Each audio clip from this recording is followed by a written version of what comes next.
Hello everyone and welcome back to the Football Forecast. For this video we'll be going over each Premier League game for game week 1. If you enjoyed this video, keep an eye on this channel as this will be a weekly video that we do each time there's a Premier League game week. Anyway, before moving on to the first game between Liverpool and Bournemouth, I would like to address the racism that occurred against Semenyo and state that I do not stand for this racism and neither should the club. And I hope that they handle it correctly and that a full punishment is handed out to the person that committed this racism. Unfortunately, this took away from the Jota celebrations that we saw throughout the game, which I thought were brilliant for him and really honouring the great player but also the great person he was. Moving on to the game now, which ended Liverpool 4, Bournemouth 2. The result of this game was obviously less important than the events that occurred before the game, but also throughout. Liverpool made hard work of this game, and that was sort of proven by my prediction, which I predicted a 3-0 win. Looking back, this was naive though. Liverpool had struggled throughout pre-season to keep clean sheets, and they were also without Ryan Gravenberch, which was always going to be a big loss going into a game like this, where Bournemouth have a very talented attack with the likes of Antoine Semenyo, who scored 2 brilliant goals. And throughout this game, one of my key thoughts is that Senesi, I just can't understand how he hasn't been sent off. He's basically played basketball. It's absolutely ridiculous, and VAR have got away with this, mainly because Liverpool found the winner really late on in this game. Even though Liverpool struggled to completely dominate this game and really have a complete full performance, they did dominate the majority of this game. This is shown by this momentum graph, where there are points, for example, around this 7th minute to the 16th minute where they struggled, but also where Semenyo scored the 2 goals, where Liverpool were very defensive and very much just trying to keep Bournemouth out, which they were unable to do. Now I'm going to look through the goals and speak of my thoughts around them. The first goal was scored by Hugo Ekitike, obviously a Premier League debut goal. Brilliant finish. Got a bit lucky to end up in that position, but he deserved that because of the passing he did before to get himself into that area, which we saw throughout the night, and he got rewarded with his first goal in the Premier League. Moving on to Cody Gakpo. Great finish, good dribbling to get himself into the position, but the Bournemouth defending for their goal was shocking. Someone just has to get out and just stop him. And he had all the time in the world to place it into the bottom corner. Moving on to the first goal for Bournemouth and the third goal of the game, Antoine Semenyo's. Great assist by David Brooks, but he should never have that much time and space to play that ball into the box, and that comes from Endo playing it right back, which just meant that Brooks had the ability to outpace on, which you wouldn't say Brooks is the quickest, and he shouldn't be outpacing a right back. And this resulted in the goal. Looking at Antoine Semenyo's second goal, he just ran the length of the field, and this comes from countless players being out of position.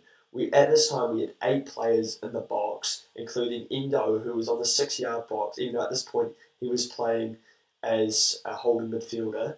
We had Joe Gomez flying up the field as a wing back, and same with Robertson. And those 3 players aren't quick enough to get back, which is why Semenyo had all the space in the world to run the length of the field and then place a finish.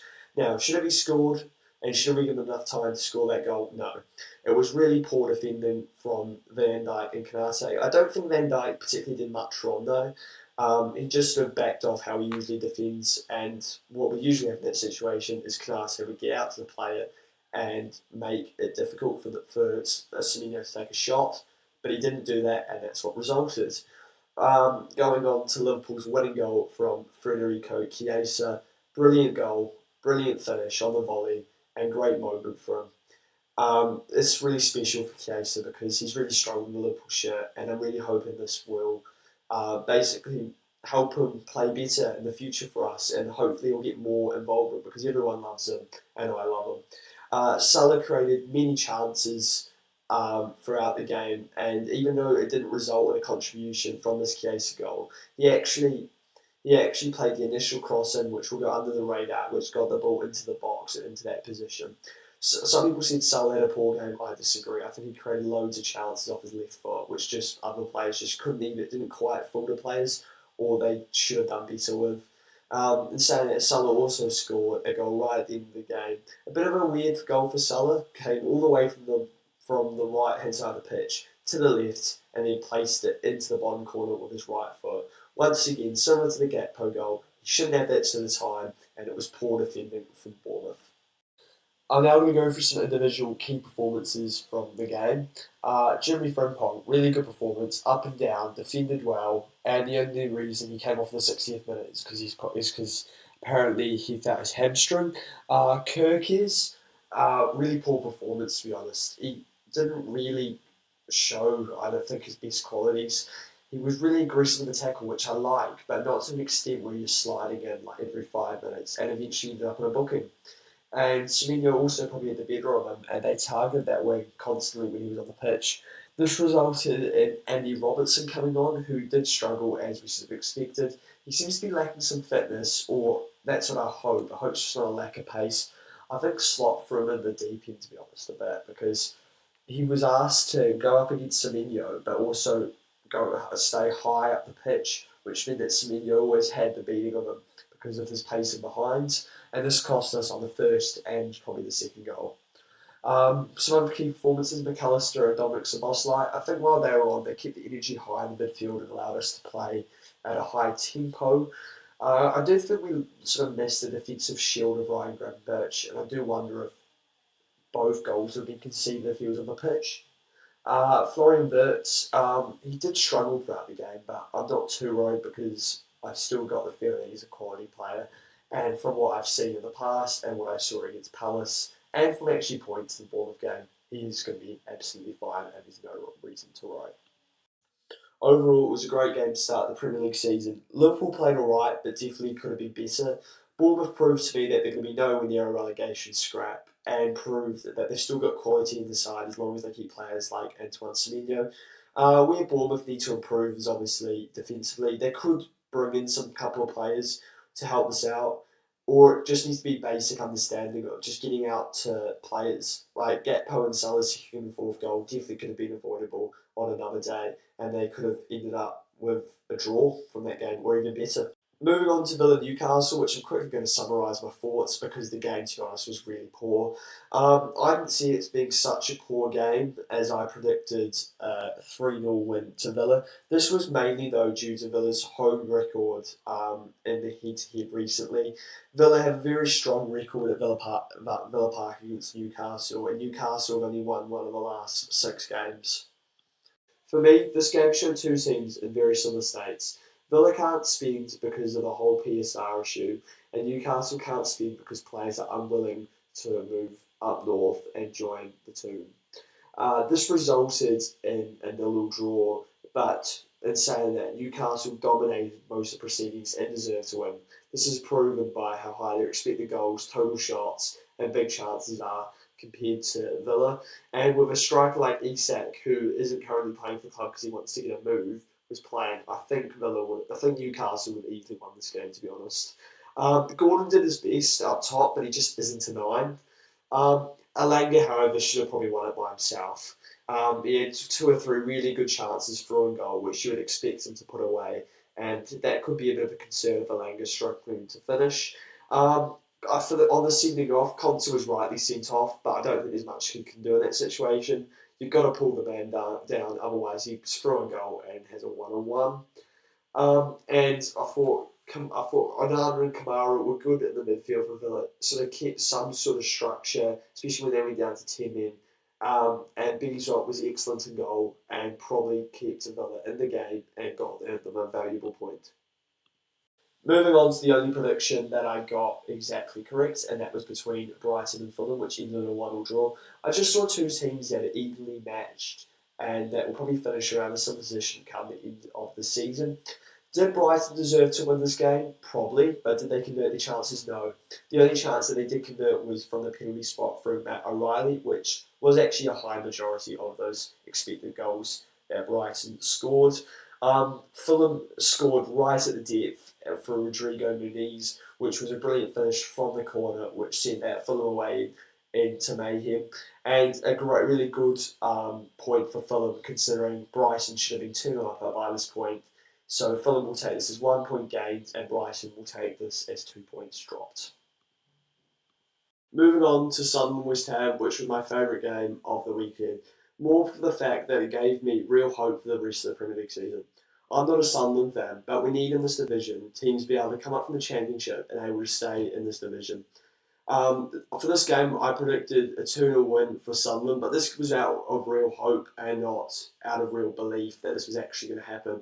In fact, we actually got a Sunderland win, winning 3-0, and to be honest, outclassing West Ham, especially in that second half. I really liked the approach from Sunderland in this game. In the first half, they kept it very tight, but they also didn't create a lot. But this meant that West Ham couldn't create a lot, which gave them a platform to move on to the second half, where it was actually a very similar performance with not a lot of shots and not a lot of expected goals, considering they scored 3 goals. But they were very clinical, and Hermansen didn't help West Ham's efforts to keep them out. Looking at the important moments throughout this game, obviously Mayenda opened the lead for Sunderland. Should have been saved? Yes. Was it? No. Really poor keeping from Hermansen. Onto the second goal, and it was a lovely header by Daniel Ballard. I think this just came off the momentum of Sunderland just getting the first goal, and this really allowed them to get the second. I don't know why Dingra hasn't been credited with the assist here, because it was a lovely ball by Dingra from the right-hand side, and it was a real outball throughout the game, getting Sunderland up the pitch, which is going to be important this season. Looking at the other players, the other goal, Isdor, good goal by Isdor. He just took a bit of a pot shot, and it would. But to be honest, Hermansen has to be saying this again, and he really is let West Ham down today. I think we're just going to give him a bit more time. It is his debut, but really poor showing by Hermansen. It was great though to see that all 3 goals were scored by players that were with Sunderland last year. I'm now just going to highlight a couple of key performances. Obviously here we've got Hermansen, really poor keeping with the first and third goal, and probably one of the reasons why West Ham lost this game. Fulkrug, I just think he had a crap game again. Do I think he's a good player? Yes. Do I think he can be a good player for West Ham? Yes, under better management. I don't think he's had a good manager so far. Graham Potter needs to go, and if he's not sacked before Christmas, West Ham will be in a relegation dogfight. He also obviously was managed under Lopetegui, and Lopetegui just was poor for West Ham. They need to get in a better manager, someone closer to someone like David Moyes, and I think Fulkrug will start scoring. On to the next game, which ended 3-0 Spurs. I was actually very impressed with Spurs in this game, even though I predicted them to win 4-0 by more goals, because I think Thomas Frank showed great tactical flexibility. I was concerned for Spurs by the fact that they were playing a 5-back, and I was worried that this wouldn't allow them to get enough of their attacking players and score enough goals. But they proved me wrong by switching to a 4-3-3, which to be honest shouldn't have come under much surprise, as Thomas Frank has done this many a times with Brentford. The players I was really impressed by in this game, obviously Richarlison scored a volley and an overhead kick, but I actually thought his general play was very good, looking up, playing well, had a couple of other good chances that he nearly put away, and this is probably the best I've seen Richarlison play in a Spurs shirt for a long time. If I was Dominic Solanke, I'd currently be a bit worried about my place in this team. Kudus and Brennan Johnson played well. I think they provided good width, good pace. Obviously, Kudus getting the 2 assists for Richarlison, and I think this is promising signs for Spurs. I did actually predict Spurs to finish in 9th place, and now I'm starting to regret this prediction, as I actually can see them finishing more up the table, maybe more close to 6th or 7th, and if I could switch one team up to a more higher place, it would probably have been Spurs. From a Burnley perspective, I don't think this is a game you'd expect to win. I do think they actually defended not bad. I think this back 5 did alright, even though they conceded 3 goals. But where Burnley are going to have problems is a threat up front. They really just don't have the goals to win games, I don't believe. I sort of look at this Burnley lineup, and I know they're on a 5-back, and I just don't see where the goals are coming from. Burnley perspective, looking at this game, I don't think this is a game you'd expect Burnley to win, but I actually don't think they played too bad. I mean, they defended all right, even though they conceded 3 goals, and that will be their strength for the rest of the season. But where they're going to have problems, as we all sort of expected, is scoring goals. They had problems in the Championship scoring goals. Never mind they're going to have problems in this league scoring goals, especially considering they lost Josh Brown, who scored 18 goals last season. I know there's an argument that they came here and looked to defend and sort of probably play for a 0 or 1-0, but I don't actually think we're going to see Burnley be able to score many more goals against other teams, even when they're looking to attack.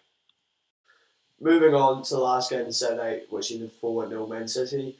For this game, I predicted a 2-1 win for City, but City exceeded expectations in my opinion and pretty much dominated Wolves.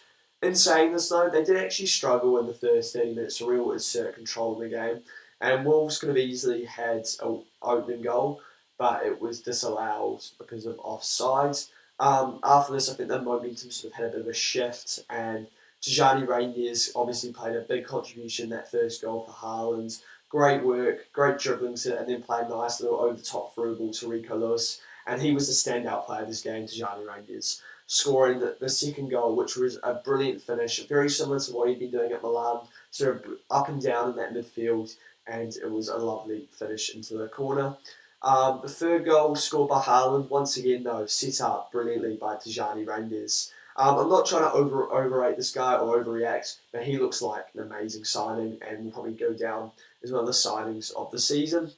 Um, Now, and City obviously finished it off with a goal for Ryan Cherokee, another new signing, getting a goal for Manchester City, and Manchester City in general, very positive signs for them. It was a very professional performance and a very good performance, and I think people will start to be a bit more worried about the threats of City.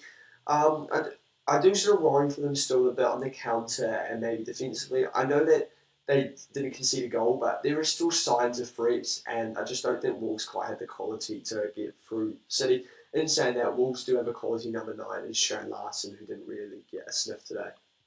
Moving on to Chelsea Crystal Palace, I'm not going to focus heavily on this match because it did finish 0-0. Do I think it should have finished 0-0? No, I think maybe a 1-0 draw was more reflective of what we saw, which was in fact my prediction.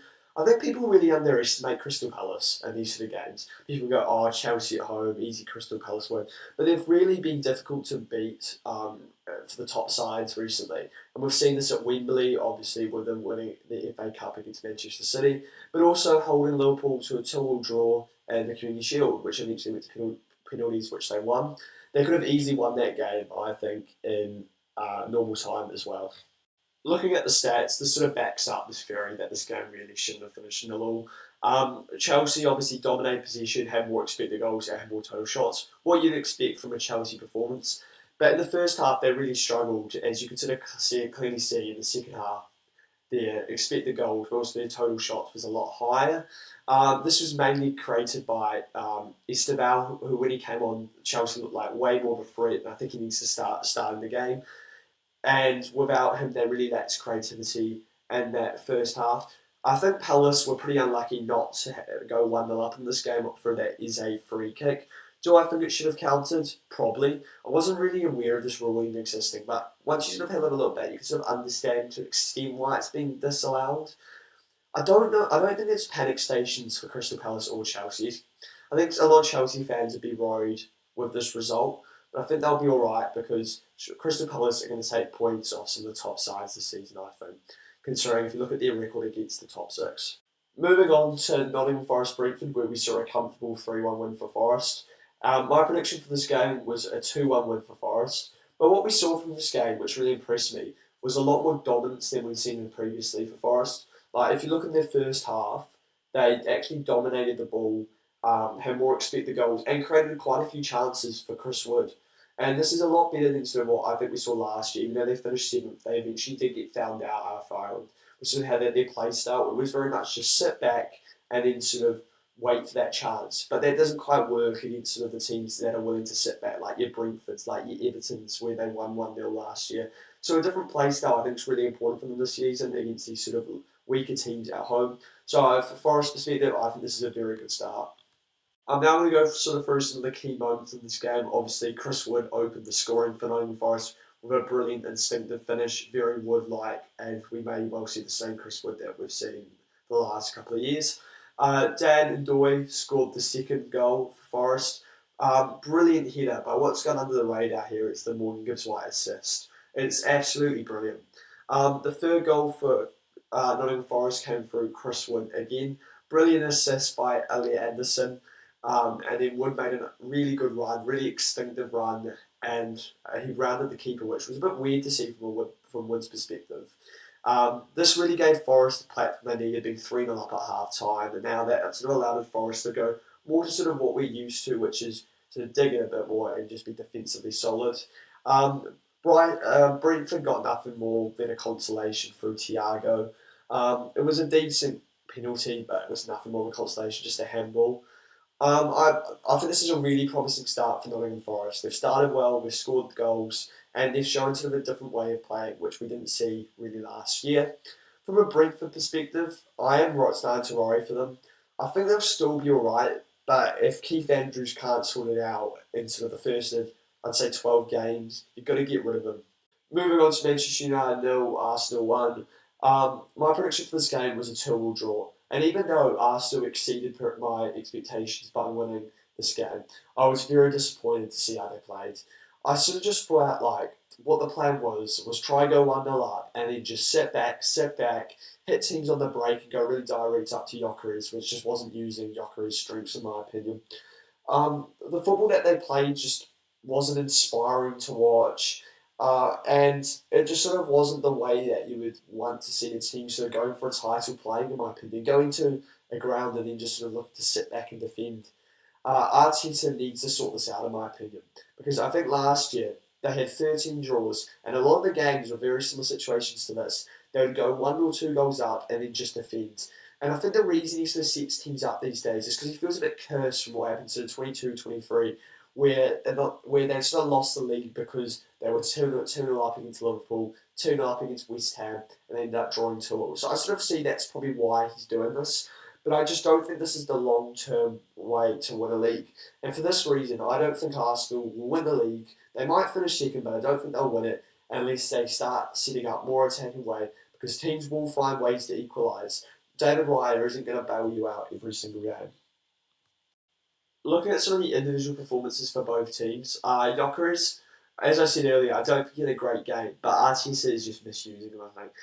Stop asking him to sort of hold up play, drop into midfield, get him in behind, he's a poacher. That's what Gyökeres is, and if they use him correctly, he will score goals, I'm convinced. Players that played well for Arsenal, obviously Calafiori got the goal, but it was a little bit of a charity goal. Being literally just basically gave him the goal. It was ridiculous, but that's against the strength of Arsenal from set pieces, even though the set piece wasn't even that good that time. Um, I think Gabriel did a really good game, solid at the back, and as we've come to know, probably the most consistent player for Arsenal. The other player for an exceptional game, and he was good man of the match on FootMob, and I would give man of the match too. David Raya, excellent game and goal, really kept Arsenal in the game, but I don't think Raya can do that every week for Arsenal and continuously keep them in games. Looking at who played well for Manchester United and who didn't play so well, I think Cunha and Mbeumo are two real sparks in that team. And I don't know how they've got a match rating of 6.4 and 6.6. It should be much higher. They were brilliant. Cunha sort of dropping in behind sort of the player, in behind and sort of creating, but also dribbling through midfield. That's Cunha's strengths, and it's good to see from a United perspective that Amorim's straight away sort of got him playing how he needs to be playing. I do think they look better though when Sesko came on. So they can sort of target more, get the ball into his feet, and that worked well. Dorgu had a good game down the left, and I think Dallo had an alright game, but when Ahmad came on, he looked like a lot more of a lively threat, and I think Ahmad is going to be really important in terms of creating chances for the sort of front three that United have this season. In the midfield, I thought Casemiro and Bruno had a decent game. Do I think Bruno really suits the number sort of 8, or maybe you call it a 6? Not really. I think they could use a midfielder like a Wharton. I just saw the link with Angelo Stiller. I think that'd be a good option for Manchester United. In terms of who came on that midfield, Manu Ugarte came on, and he had probably one of the worst performances I've seen him have in a United shirt. Just sort of struggling like with the passing, just sort of giving the ball away, and then obviously had that terrible shot, which really was just such a poor decision right at the end of the game. And it reminded me of that Thomas Partey shot against Southampton. I think De Ligt was rock solid at the back and really took Gyökeres out of the game. And that's really good signs for United if he's sort of going to be that sort of main defender, and you've still got Yoro and eventually Martinez either side of him. And I'd also like to add, for me, that was a pin on Cunha. I know it obviously didn't get given. He's taken straight for the legs, and that's sort of why I didn't give credit to Saliba much, because I think, in my opinion, he gave away a penalty. I think United overall probably deserved the 3 points. They definitely didn't deserve to lose this game. and Arsenal have got away with a game. But I guess from an Arsenal perspective, if you're playing poorly and winning, I guess that can only be a good thing. Moving on to the last game, in a game that I was very excited to see, Leeds United versus Everton. My prediction for this game was 2-2. It obviously ended 1-0. I expected a slightly better game, but the results I can't argue with. Really good to see another promotion team coming up from the Championship and winning. Great signs for the league this season. Leeds started pretty bright with Prem. He had a couple of good chances that he could have put away, and Everton and Leeds really dominated the first half. 12 shots, way more expected goals, and absolutely dominated Everton. Everton really struggled to get a foothold of the game. They were being cut through too easily. I think Moyes made some good adjustments in the second half, even though that's actually where the goal came from, was in the second half. He just dropped Dewsbury Hall slightly back, so they couldn't cut through them and to help their pressing structure. So I think that was a really good tactical decision, and it gave, I think, Everton more chances to get on the ball and play and win it back. Looking at the key moments for this game, obviously we've got the James Tarkowski handball. In my opinion, this is a handball. I get he had his hand next to his shoulder, but he leans in with his hand to handball the ball. Like the shot, he's clearly trying to block it with his arm, in my opinion. I understand why you'd be annoyed. Um, Nemicha obviously dispatched the penalty very well taken, and that sort of sealed the result for Leeds. Tanaka, I thought, was excellent in the midfield, a real engine, winning the ball back, but also sort of passing well and sort of creating chances for the attack. Njai struggled, in my opinion, to really get into this game. I think that was because Leeds sort of had a plan to sort of deal with him, get three or four players on him. I thought when Jack Grealish came on, it sort of maybe unlocked Njai a bit more because they had to sort of focus on Jack Grealish. So I think when those two play together, Everton will be better. Thank you everyone that has watched this video. Please let me know your thoughts on the video, so the length of time, where I could improve, but also just your general thoughts on my opinions on each team. If you do enjoy this video, please like and subscribe to help me grow the channel, so hopefully I can produce more content